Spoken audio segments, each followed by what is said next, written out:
72 ವರ್ಷದ ನಿವೃತ್ತ ಶಿಕ್ಷಕಿಯೋರ್ವರು ತುಳುಲಿಪಿ ಪರೀಕ್ಷೆ ಬರೆದು ಯುವ ಸಮುದಾಯಕ್ಕೆ ಮಾದರಿ ಎನಿಸಿದ್ದಾರೆ. ಇಷ್ಟಕ್ಕೂ ಈ ಶಿಕ್ಷಕಿ ಯಾರು, ಈ ಪರೀಕ್ಷೆ ನಡೆದಿದ್ದು ಎಲ್ಲಿ ಅನ್ನೋದನ್ನ ತೋರಿಸ್ತೀವಿ ನೋಡಿ.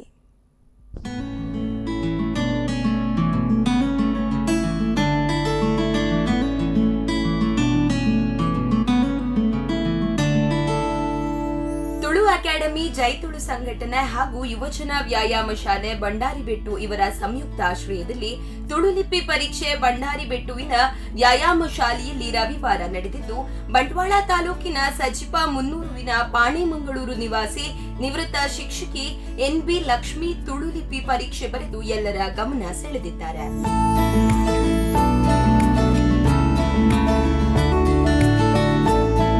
ಅಕಾಡೆಮಿ, ಜೈತುಳು ಸಂಘಟನೆ ಹಾಗೂ ಯುವಜನ ವ್ಯಾಯಾಮ ಶಾಲೆ ಬಂಡಾರಿಬೆಟ್ಟು ಇವರ ಸಂಯುಕ್ತ ಆಶ್ರಯದಲ್ಲಿ ಬಲೆ ತುಳು ಕಲ್ಪುಗ ಉಚಿತ ತುಳುಲಿಪಿ ಕಲಿಕಾ ಕಾರ್ಯಾಗಾರ ನಡೆಸಲಾಗಿತ್ತು. ತುಳುಲಿಪಿ ತರಗತಿ 4 ವಾರಗಳ ಕಾಲ ನಡೆದು ಬಳಿಕ ಭಾನುವಾರ ಪರೀಕ್ಷೆ ನಡೆಸಲಾಗಿದೆ. ಆದರೆ 72 ವರ್ಷ ಪ್ರಾಯದ ಲಕ್ಷ್ಮೀ ಅಮ್ಮನವರು ಆನ್ಲೈನ್ ಕ್ಲಾಸ್ ಮೂಲಕ ತರಬೇತಿ ಪಡೆದಿದ್ದು, ಇಂದು ಪರೀಕ್ಷಾ ಕೇಂದ್ರಕ್ಕೆ ಬಂದು ಪರೀಕ್ಷೆ ಬರೆದು ಸೈ ಎನಿಸಿಕೊಂಡಿದ್ದಾರೆ.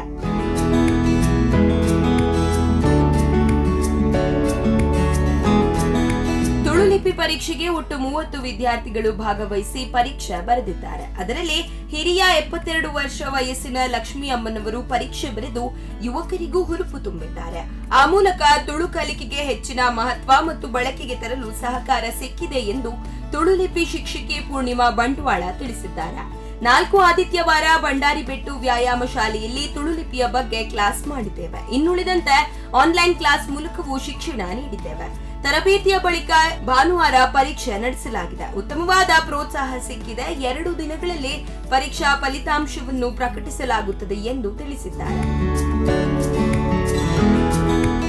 ತುಳುಲಿಪಿ ಶಿಕ್ಷಕರಾದ ಜಗದೀಶ್ ಗೌಡ ಕಲ್ಕಳ ಹಾಗೂ ಭವಿತಾ ಗೌಡ ಹಾಗೂ ಪೂರ್ಣಿಮಾ ಪರೀಕ್ಷಾ ಕೇಂದ್ರದಲ್ಲಿ ಉಪಸ್ಥಿತರಿದ್ದು ಪರೀಕ್ಷೆ ನಡೆಸಿಕೊಟ್ಟರು. ನ್ಯೂಸ್ ಡೆಸ್ಕ್, ಸ್ಪಂದನ ಟಿವಿ, ಉಡುಪಿ.